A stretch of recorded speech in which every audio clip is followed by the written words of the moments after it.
Welcome back into the Pick and Roll NBA podcast with Jet and Sap, presented by Full Press Coverage. Sap, the NBA, the past 2 years, it seems like there's just been a rash of injuries to premier players. Last year it was almost a predominant story throughout the NBA, and then it reared its head in the playoffs as well. And this year it seems to be no different. We've got now Kevin Durant's going to be out for an extended period of time. Anthony Davis has already missed an extended period of time. And we've also now Lonzo Ball looks like he's going to be out for a while.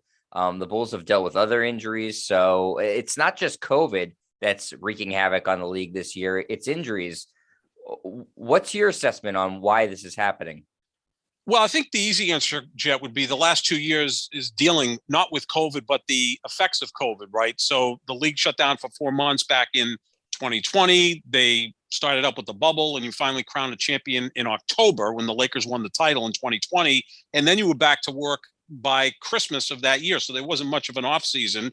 And then last season went all the way into the middle of July. A lot of these players went to the Olympics. And it was back to normal schedule in 2021, 2022. So the last two off seasons really haven't been off seasons. So especially teams that play deep into the postseason, their players have played a lot of games and haven't had enough time to recover from that. I mean, look at Kevin Durant. He came back last year from that Achilles injury, played a season, lost in the second round of the playoffs, went to the Olympics, and then comes back and it's ready to start the season right up again. You know, look at a player like Luka Doncic, who got knocked out in the first round of the playoffs, but then, spent the summer at the Olympics and then came back and was somewhat out of shape. So I think that has something to do with it, that the off seasons have been far too short.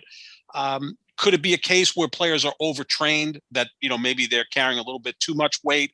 That may be the case with Zion Williamson. Obviously, he's a huge man, so that may explain his injuries. I'm certainly not that can be used as an explanation for Kevin Durant, who's as thin as he's ever been. But it just seems to me that the two short off seasons have led to this. And also, I think teams are much more careful now.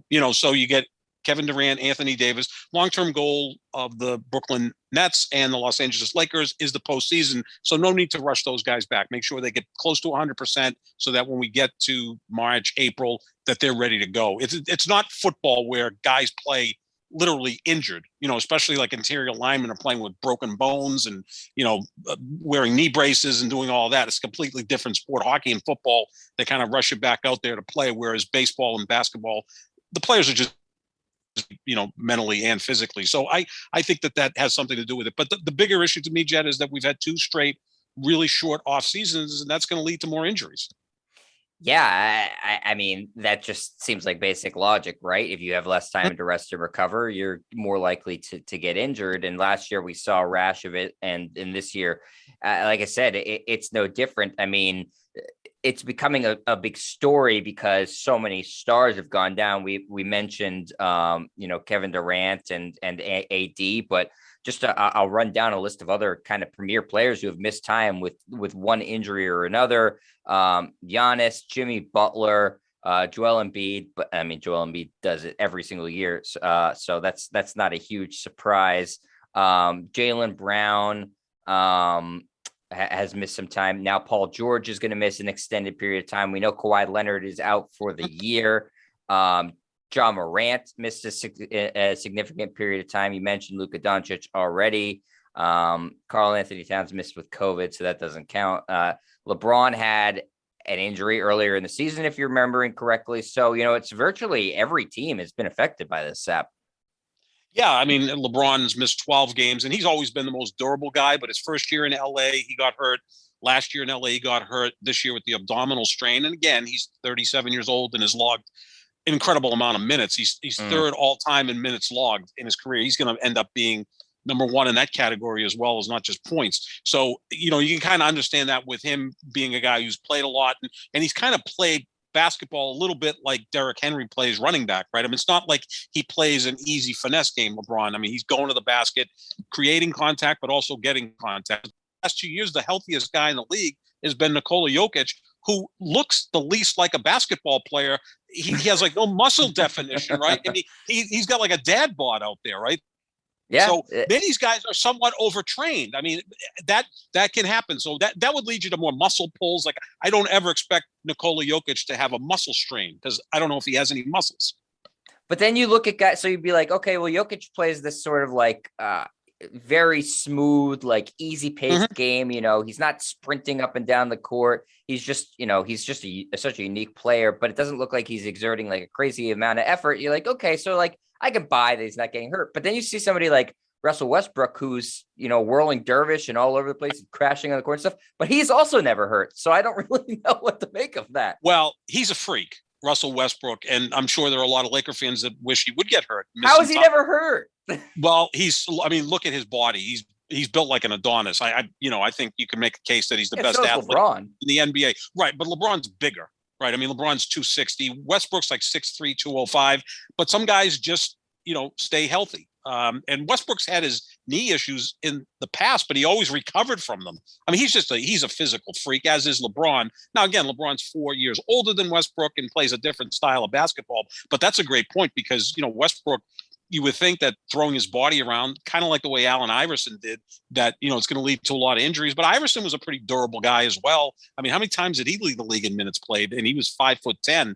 Some guys are just cut out differently, you know what I'm saying? And then other guys can plow through injuries. And again, I think the teams hold the players back a little bit. If there's a issue, the team is like, we've invested a lot of money in this player. We don't want to put him out there and then make it worse, right? So if you've got some sort of muscle strain or hamstring issue or whatever the case is, let's rest the guy. Let's be cautious.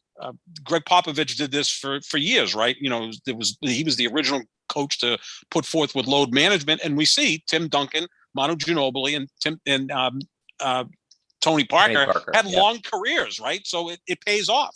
I think that makes sense. Yeah, it certainly does. There's logic to it, but at the same time, the NBA and the fans really hate the load management aspect of it. But I think the injuries we're talking about are legitimate sort of injuries. Maybe it takes a little bit longer to come back from it, but it's less, I think, load management and more being overly cautious. And I think what we've seen, Sap, in the past couple of years too, is that for these teams that have, really high championship aspirations or have won it already or are sort of veteran laden, seeding doesn't appear to matter to them that much. Would you agree with that? Yeah, sure. I mean, all last season we talked about, well, if the Lakers just get in and they're healthy with LeBron and Anthony Davis, that they have a chance, even as the 7th seed. They had to go through the play-in tournament. And look, they were up 2-1 against Phoenix in that first round series, and they were up 10 points in game 4. I thought they were going to win that series in 6 games at that point, and then Anthony Davis got hurt, and that was pretty much the end of the series. So it is something that can be done. We saw Toronto the year before really load manage Kawhi Leonard. I believe he only played 60 games that year, so by the postseason, he had more in his tank than, say, other players, especially the guys that he defeated in Golden State, which dealt with injuries. I mean, Durant got hurt. Clay got hurt. Curry was playing less than healthy, and Kawhi was able to secure the championship. So, yeah, I think that's the other thing, too. It's like, why, Joel Embiid, who I think right now could be the MVP of this league, load managed the guy. The other night, he scored 50 points in 27 minutes. So, he's like channeling Wilt Chamberlain. But, do you want him leaving the league in minutes? Hell no.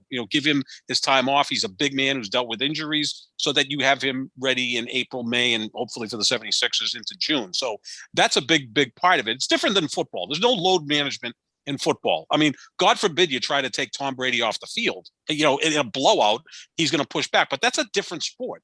Those contracts aren't guaranteed. Brady's is. But obviously, a lot of the secondary players, they're not guaranteed. If they could get cut and their career's over, and then you have to try to make that money back. So it's a big difference from sport to sport. And also, again, football's once a week, and it's critical that you have you guys out there. Basketball, it's an 82-game schedule. I mean, a game in January is not as important as, say, a football game in January or even December or November. I'm curious, Sap. My wheels are sort of turning as we're talking about this. Do you think that home court advantage, so seeding, it has become less important in basketball over the past, I don't know, let's just call it decade? Or do you think it's just sort of these teams, are we've seen more super teams in the past and seeding is irrelevant to them. Yeah, I mean, Milwaukee won the title last year. They didn't have home court advantage in the second round against Brooklyn, and they were able to win Game 7 in overtime. And they didn't have home court advantage in the finals against Phoenix, and they beat Phoenix in 6 games after losing the first 2 games in Phoenix. So teams can come back more readily, maybe able to win on the road. I mean, I remember, watching basketball in the 80s where it was like, good luck coming to Boston Garden and trying to beat the Celtics, or good luck. Is it less hostile now? Oh, absolutely. Yeah. First of all, maybe that has to do with it. That could have to do with that. The home court advantage isn't as big. I mean, the old Garden, that place, if the people that were there then were there now, half of them would be tossed. I mean, there was like a much more racial tension. Seriously, it was completely different place than it is now. I mean, if you yell too much, they may ask you to leave. I mean, look at even in football stadiums, the same thing. I remember the old Foxborough Stadium. Hell, I remember when it was Schaefer Stadium in the 70s. That place was a zoo. Like, they've stopped having Monday night football games there because, people were, getting sloshed and there were deaths, and it looked like the fall of Saigon in the parking lot. And now it's like, if you swear, you're asked to leave because it's more of a family environment. So yeah, I think home court advantage may feel as it was in the past because it's just not as hostile. I mean, like, the Lakers Celtics, those games were insane in the 80s. It was just like, especially at the Garden. I mean, the fans were on top of you. Lord knows what they were saying. Now it's not so much. The players then were kind of used to it. Now it's different. The players will speak up and push back. But yeah, I mean, and look in the case of the Brooklyn Nets. I mean, maybe they're going to start tanking games, figuring that they'd rather not have home court advantage in the playoffs because they'll get more of Kyrie Irving. He can play on the road. He can't play at home. So, maybe Brooklyn falls to the 4 or 5 seed and says, yeah, we'll play more games on the road because we'll have Kyrie more available to us playing on the road rather than at home. And the one thing they want to obviously avoid is a first round series against Toronto because he couldn't play anywhere. He'd be out of that series. They should beat Toronto. And a finals against the Warriors means he doesn't play either, correct? Right. Yeah, exactly. What a teammate. What a good teammate he is. He's not getting vaccinated. Yeah, and there's Kevin Durant who's going to push back and try to fight back to get back healthy with his knee. And James Harden, I think, seems somewhat irritated by the whole thing. Yeah, so the Nets, as great as they are and as intriguing as they are to follow, I still think that teams in the East that have a better chance to get to the finals are still the defending champion Milwaukee Bucks, who were constructed like a real team. I think Miami's still up there. Chicago, I don't necessarily buy into, but yeah, I would still think Miami and Milwaukee would be ahead of Brooklyn because of that reason. You can't go into the postseason when you have, your third best player and a guy who's a phenomenal player who's had huge playoff moments, who's only available to play on the road. I mean, that's just not a recipe for success. Against certain teams. Yeah, not even. Against certain teams, right. Yeah, he can't play against Toronto and he couldn't play against Golden State. So, yeah, what are we talking about here? But back to the injuries, I just think that a lot of it has to do with the 2 short off seasons. And sometimes there's just no explanation. I think I remember 4 years ago in the NFL, it felt like every superstar in the league was hurt.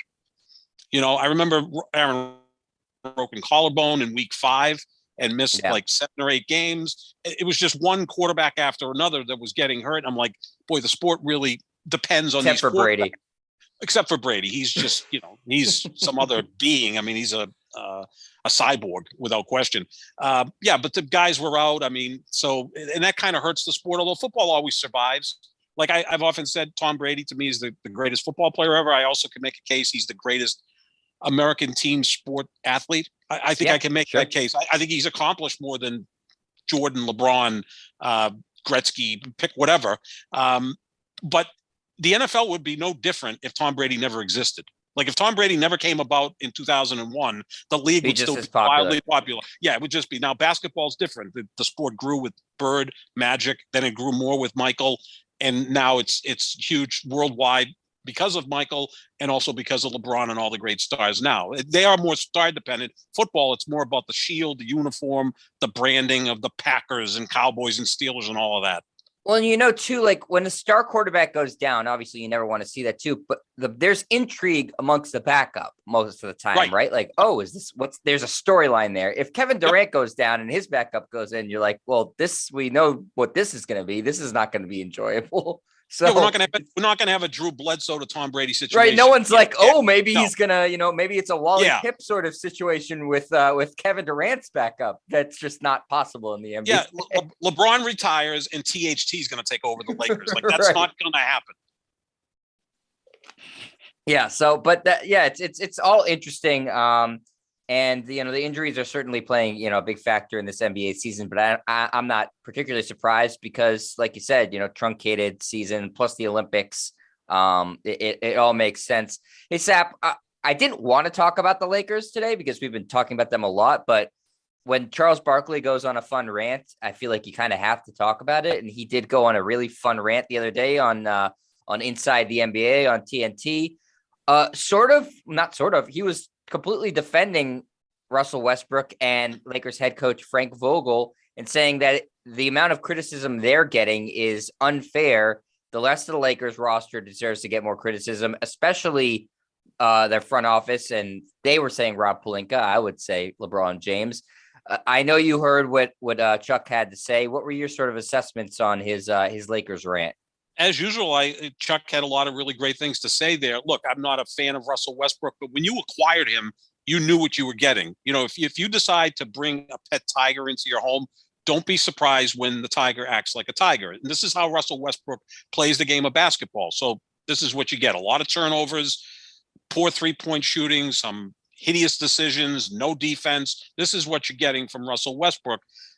So to lay all the blame on him is foolish because, there are other players out there that certainly could play better. He's not playing great defense, but neither is anyone else on the team, including LeBron James. My guy is not playing defense at the level he can. Maybe he can't anymore, 37 He's years old. not a regular season defender anymore, LeBron James. No. Not going to do it in the regular season. Yeah, he's taken the season off in that sense. Maybe he's going to lead the league in scoring, which would be a feather in his cap. But, obviously – let's lay a little bit at Anthony Davis. And again, he got injured. I get that. And it's not his fault, but he's always injured. He always seems to be in the wrong place at the wrong time. He's accident prone. You ever hear that about young kids? Oh, he's accident prone.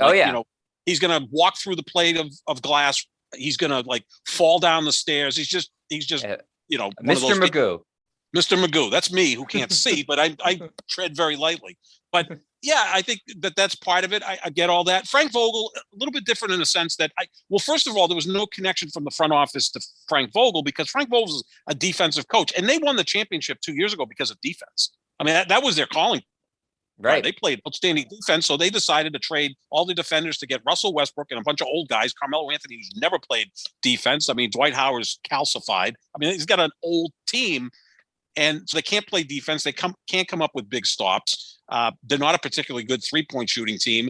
They don't shoot free throws well. They turn the ball over. Other than that, they're fantastic. So, I think that Frank Vogel gets a little bit of the criticism, though, because I think, first of all, he's the guy who for 12 games had Russell Westbrook and Rajon Rondo on the court together at times, which to me is something that is elementary. You don't do that. You don't have two players who can't shoot on the floor in the NBA. This isn't 1987. I mean, you've got to have guys that shoot. So that doesn't work. And then he decided that, DeAndre Jordan was going to be a starting center and play minutes when we know that the Brooklyn Nets decided a year ago that DeAndre Jordan wasn't worth playing, but somehow Frank Vogel was going to resuscitate his career. So that part of it is on Frank Vogel. But yeah, whoever put this roster together, whether it's Pelinka, LeBron, or both, or Kurt Rambis, his wife, Linda Rambis, whoever, I don't know. They're the ones to blame because we said this at the time that this roster was put together. It's like, this doesn't make a lot of sense. How the hell is this going to work? Yeah, I think that, Barkley had a lot of good points too, and that Westbrook is getting far too much of the blame for what's going wrong in the situation. And I think Barkley admitted this too. He's not playing well. I don't think anybody is going to say Westbrook's playing well, but this isn't all on Russell Westbrook. And a lot of it falls on the front office, who hasn't really, talked about it at all. And again, the face of the front office is Rob Pelinka. I don't know if he was actually the one who said, "Yep, we're going to bring Russell Westbrook." I 100% believe that was LeBron, but it's just he's never going to get the blame for it because he's the face of the league and arguably you could make a case still the best player in the league. So leading vote getter too with the All-Star voting. Yeah, he is. I mean, and it's hard to argue against it in terms of how he's individually playing. Now he hasn't elevated his team at all this year, which is unusual for him. But he individually is playing at a fantastic level, so you can't take that away from him. I just think that there's definitely been mistakes in building this Lakers team, and Barkley kept pointing out, it's not okay that their second best player for the past 3-4 weeks has been Stanley Johnson. That's just not right. It's not a tenable way to win when a guy who was on the street a month and a half ago is your second best player. You can't expect to be a good team that way. And so I do feel like people have really focused their blame squarely on Vogel and Westbrook. And while they deserve some of it, I do agree with Barkley that there's plenty more to go around than just those two. Oh, absolutely. Yeah, those will be the first ones because the coach is the guy that ultimately will lose his job because they underperform. And then the big acquisition was Russell Westbrook, who it was a shot in the dark to bring him there because, he's an X factor, right? He's a wild card. He's not like a plug and play player. Like Klay Thompson to me has always been the one guy in the league that you could just drop into any situation and he's going to be really effective. And we're even seeing with Klay, as great as he is, he struggled coming back, but of course he did miss 2 full seasons and half of another. So that takes time also to get everybody up to speed. And the Lakers have never been able to have their big three together for an extended period of time, right? Because LeBron missed 12 games. Davis has been out a month. Russell Westbrook's been there. Give the guy credit. He shows up to work every night. So they haven't been able to do that. And maybe it's going to take a little time for that to get together. I would assume by the trade deadline or at the trade deadline, they're going to make moves to try to get some shooters in there, which they need. But they're not going to be able to move Westbrook at the trade deadline. No, you can't. No, that's unless John Wall comes back. I heard some sort of rumor of John Wall and Eric Gordon for Russell Westbrook, like whatever, let's just trade one bad contract for another and some old guys. And it's not 2012. The Wall contract is worse than the Westbrook contract. It's worse than and exactly. And the thing about Westbrook is he will show up to play. Wall's not the most durable, dependable guy. Right. I don't know that the Lakers want it. It's not like Wall is a knockdown shooter. No, they don't have any. He's better than Westbrook, but not by much. And even the whole thing of letting Alex Caruso walk away. There was a guy who did a lot of the dirty work. KCP did a lot of the dirty work. Heck, Kyle Kuzma would look good right now. And I was never a big fan of him. But those are guys that did contribute to a championship team. So why did you just trade out the entire roster for like an entire new roster rather than just tweak it? And again, I think Caruso is one of the top 3 guys in steals in the league too. He's excellent. Been fantastic in Chicago. Chicago is the best record in the Eastern Conference, and he's playing fantastic. I mean, I always think back to what if the Lakers just stood pat without Anthony Davis, Russell Westbrook, and all of that? You'd have Brandon Ingram would be your secondary scorer. You'd have Julius Randle. You'd have Josh Hart, Lonzo Ball. I mean, you'd have a good really team, solid team. Yeah, I would think better than this thing. I mean, LeBron wasn't willing to play with the young guys. No, he's at the point now where it's kind of like Tom Brady. I want to go where there's established receivers. I don't want to nurture guys that don't know how to get open. This is what happens when you get older. You get more set in your ways and impatient, and that's what's happened with LeBron. But they'll make deals because it's still now less than 3 weeks away for the trade deadline. I did enjoy the part of the rant where, they checked in with Shaq because obviously you got to hear what he has to say about the Lakers. He said, Westbrook's not playing well. Averaging 4 turnovers a game isn't going to get it done. And he said, I've actually been informed that he always averages 4 turnovers against Drew. Oh, yeah, no. So it's I don't know what they were. Again, like you said, if you buy a tiger. That's what you get. Like, this is not a surprise. He's not going to suddenly not turn the ball over. He's always turned the ball over. He's led the league in turnovers 4 times. He's finished second 4 times. That's 8 times he's finished first or second, and he's there again. So 9 out of his, 10 years he's been first or second in turnovers. Like, that's what he is. Like, Kevin Durant couldn't play with him anymore. Because he wanted a point guard that was a better decision maker. So this is what you got. Like, I don't know what they expected other than this guy's going to come in. He's not going to shoot well. He's going to make poor decisions. He's not going to play defense. That's what you got. Yeah, it's just funny to me that Lakers fans and, maybe LeBron and the coaching staff are like, man, what the hell with this guy and the turnovers? Well, have you watched him ever play? Did you look at his statistics for his entire career? Yeah, just go on Basketball The Reference. turnovers that's the least surprising thing of his game this year. That's been the most consistent. Yeah, and he's a 29% 3-point shooter, which is a little below his career average. He's only getting worse. Yeah, I mean, he's a 65% free throw shooter. Your point guard's I just don't know what they were expecting. Free throw shooter? No, that's what I mean. Yeah, you got a guy that's been in the league a long time. Look, he's a Hall of Famer, a wildly popular player, very frustrating. Like, I don't even know who to compare him to in any other sport. I really don't. I mean, just Lamar someone Jackson. kind of. Yeah, I mean, the guy you go, wow, this is fantastic to watch. This guy is exceptionally great, but there's a lot of flaws there. So yeah, you kind of have to plow through a lot of the negatives. But you're not going to change him. And plus, we know his personality. No. He's an alpha, right? I mean, this guy is the ultimate alpha. And he's back home in Southern California where he's always wanted to play. He grew up a Laker fan. I know he's got a lot of business interests. He's got car dealerships, and maybe his mind's not into it either. And maybe he's lost some hunger, after finally getting to LA, and it hasn't worked out the way he expected. It could be, certainly could be. All right, Sap, we're going to end the show with something a little bit fun right now. The NBA just got past the midpoint season, so they've released their top selling jerseys so far for this year. Their top 15. Obviously, no surprise, your guy LeBron is still on top of that list at number 1.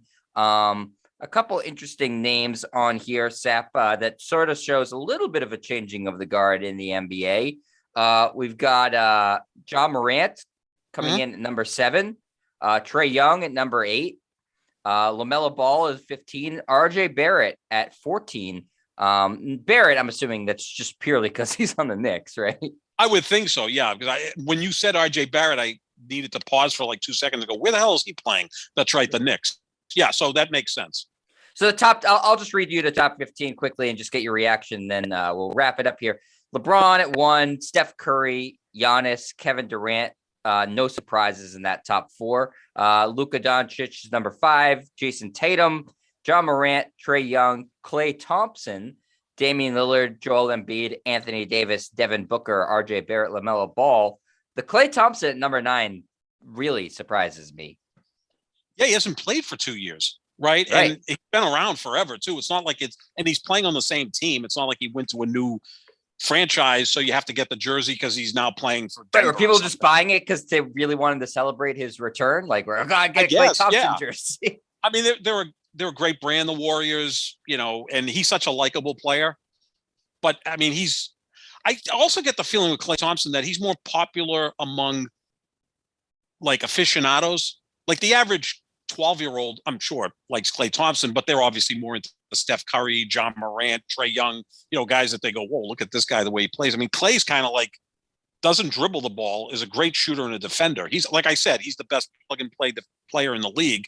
But yeah, that kind of surprised me. But the Warriors, they're a big brand, and maybe, people were just going to celebrate his return after like 2.5 years of being out of the sport.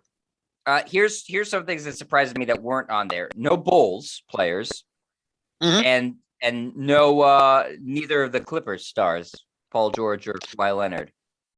Yeah, I mean, Paul George is a guy who's been around, but he's what's this, his 3rd year with the Clippers? So maybe people bought up the shirts. The Clippers have no brand equity. They just don't. I mean, they're that must be what it comes down to, Sap.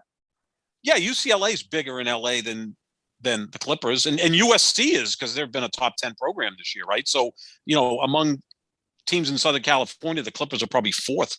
Like, Golden State's probably more popular in Southern California than the Clippers. So they have no brand equity. And look, Kawhi's fantastic, but he's not exactly the most exhilarating personality. So I don't think that you're going to, get a lot of sales from him. And he's been kind of out of the picture the last couple of years too. So yeah, I that's interesting. The Bulls have such cool uniforms, the red and the black, and still the connection to Jordan and their stars. The 3rd biggest media market in the country. Yeah. And I think maybe you'll see a bump now. Zach LaVine's I'm surprised Zach LaVine's not in there because he's a cool player to watch. Right. Or DeRozan has been so good this year. Yeah. Ball is just a cool jersey because it says ball on the back. So right. That's cool. Yeah, exactly. And LaVine, Levine's a good looking dude. I think he's dated, well, they all date like hot women. But I Right. mean, he's kind of that cool guy, kind of like Devin Booker. Like Fun Devin game Booker. too. Really fun game Oh yeah, to both watch. of those guys do. Yeah, I mean, Levine's a dunk contest guy. He's also a 3-point shooter. Went to the Olympics. Same thing like Devin Booker, and Booker got to the finals last year, and he's dating whoever, one of the Kardashians. So that's Right. always impressive. LeBron being number one isn't a surprise because he changed his number this year, right? So he went from 20 He to hasn't 6, and even he's won the still, past 20 years. I yeah, mean, he's still the guy. I mean, and then when you go change your number, that also, because now all the LeBronistas go, okay, I got 5 other jerseys. Let me get number 6. it's the most Literally. popular player and the most popular team. That's Of as course, bankable as it gets. It's he's like, still the most it's like if The Rock was to be in a Marvel movie, like that right. movie's going to make a lot of money. It's it's not, Of course, yeah, and I mean, he's still the best athlete in the country. I yeah, think. I mean, yeah. whether you want to, I mean, Brady's wildly popular. Rodgers and Mahomes; those are your 3 most popular guys in football. But again, that sport's going to survive when all those guys are gone. LeBron's still, and he's polarizing, but he still has an incredible fan base that is going to buy his jersey. But I think changing numbers obviously is a big deal because now you've got to get number 6 jersey. Curry, not surprising at all No. at number 2, right? I mean, No, he's they're the 2 most wildly popular popular players. too. Yep, 2 most popular players, and also the girls will buy the Curry jerseys, and they're a big market. That's true. So that's a big thing. And I think Jason Tatum was what, 6th or 5th? Jason Tatum is 6th. Yeah. Okay, and again, good-looking guy playing for I think the girls like Jason Tatum a lot. He's, like I said, he's good-looking guy, exciting game. He's got the adorable 4-year-old. The girls love him, so that also factors in. Huge fan base, classic jersey. That everybody wants to have a Celtics jersey. But I mean, if you look at the top 5, LeBron, Curry, Giannis, Durant, Doncic, and then Tatum is 6th. I would trade him for anybody above him in that. Oh yeah, yeah. I think anybody would, but he's, again, we always have these discussions. I think he's a top 15 player. I mean, I can't put him in the top 10. I'd say he's a top 15 player, which means he could be 3rd team All NBA. I think he's got to get better as a player, but yeah, he's a star. He's not quite a superstar, but he can sell jerseys. Again, went to Duke, plays for the Celtics, good-looking guy, adorable kid. So yeah, that all kind of factors in.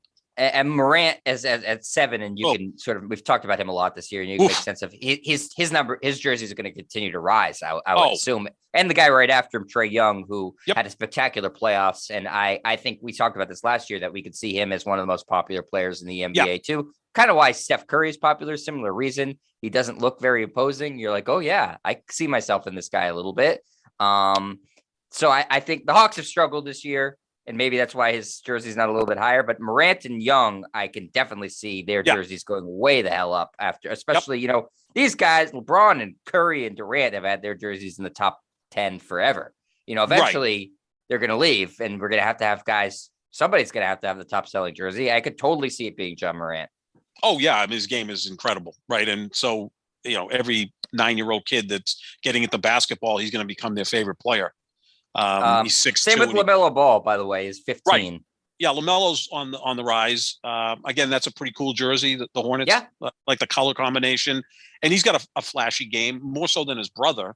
God, I love watching him play. Celtics played the Hornets the other night. Lost, by the way. No surprise there. But he is fun to watch. A blast. He's sensational. Absolutely. Does it all. I think he's going to be a guy that at some point averages a triple-double. And, could be a 20-10-10 guy. I mean, his defense is atrocious right now, but he can get better at that. But that's a fun team to watch anyway, because they got 4 guys that can kind of go off on any game. You got Rozier, you got Gordon Hayward, you got Miles Bridges. I mean, they got 4 legitimate guys who can get you 20, 25 points on a given night. They're pretty good. And they have a couple of wild cards on the bench. Oubre is a nice player. PJ Washington's a nice player. They're fun. They're building something good there. And he makes players better. Ball. Yes. I mean, he improves players' games. So yeah, they're a fun team. And so I totally get it. And I think his jersey will continue to rise too. Just a couple of last interesting notes. Zion Williamson, nowhere to be found, fell off the list. That's not shocking. You got to kind of be playing. I think if he gets back there and does what I expect him to do, that he'll, start selling jerseys, especially if he ends up on the Knicks. That would be spectacular. But again, when you're not playing, you're not going to sell jerseys, which is unfortunate because I love Zion, but he just can't seem to get healthy. No Chris Paul on the top 15. Yeah, he's more of the old guys like him. He's kind of like the young kids aren't going to like. I mean, his game is cerebral, right? I mean, Yeah, I mean, more than anything, if they won the championship, maybe a bump there. But yeah, if you're the average NBA fan loves Devin Booker, he's kind of cool and all that stuff. Chris Paul's like the cranky old guy out there who's just, obviously one of the all-time great point guards. And look, he's leading his team to the best record in basketball this year. No members of the Miami Heat and no James Harden, and thank God, no Kyrie Irving. Those are the other notable omissions. Am I surprised? I think the Heat. Let me see. The one guy I think who could jump up a little bit is Tyler Hero. Yeah, very popular. If he gets, he's playing really well this year. So yeah, a young guy who's dynamic. I just thought their brand would be a little bit bigger, the Heat, but maybe I've miscalculated their brand. Yeah, and they've got some kind of cool different color schemes too that they use. Look, I like more of the old school uniforms. Like the 76ers old school uniform to me is so cool. When they start putting the Liberty Bell on it and all that stuff, I don't, but they have good color scheme. The Celtics and Lakers still have classic uniforms. Like of course. The Celtics green with white. I don't need black on it. I don't need 17 different shades of green. Lakers, the purple and gold stuff is gorgeous. So that always. It's like the Dallas Cowboys. I mean, they don't have to change uniforms. It's printing money. It's easy. Oh my Lord. Yeah. They can't win any playoff games, but they can certainly sell jerseys. But yeah, I thought those were notable, omissions too. I'm again, thrilled to see that Kyrie Irving's jersey is not ranked highly. I'm a petty guy that way, Sap. You sure are. You should like Aaron Rodgers. He's a petty guy. No, I don't like morons either. I wouldn't call him a moron. He's a contrarian. He's well read. I'll give him that. Oh, loves Ayn Rand. Oh, absolutely. Loves Ayn Rand. I'm waiting for him on Saturday night to probably bring a book to him on the sideline. When San Francisco has the ball, maybe he'll start reading a little bit. LeBron does that in the locker room. Yes. He reads books in the locker room. My two guys are very well read. Yeah, they love reading. All right, Sap. Well, that's going to do it for us here at the Pick and Roll NBA podcast with Jet and Sap. As always, we're presented by our friends at Full Press Coverage. Make sure you check out their website. Make sure you check out our social medias at JohnSap25 on Twitter, at Jet Stryer. You can find the podcast wherever podcasts are found, or if you'd like the visual version of it, it is on YouTube at youtube.com/Jet Stryer. We'll be back next week with some new pods, and we'll talk to you then, everybody. See ya.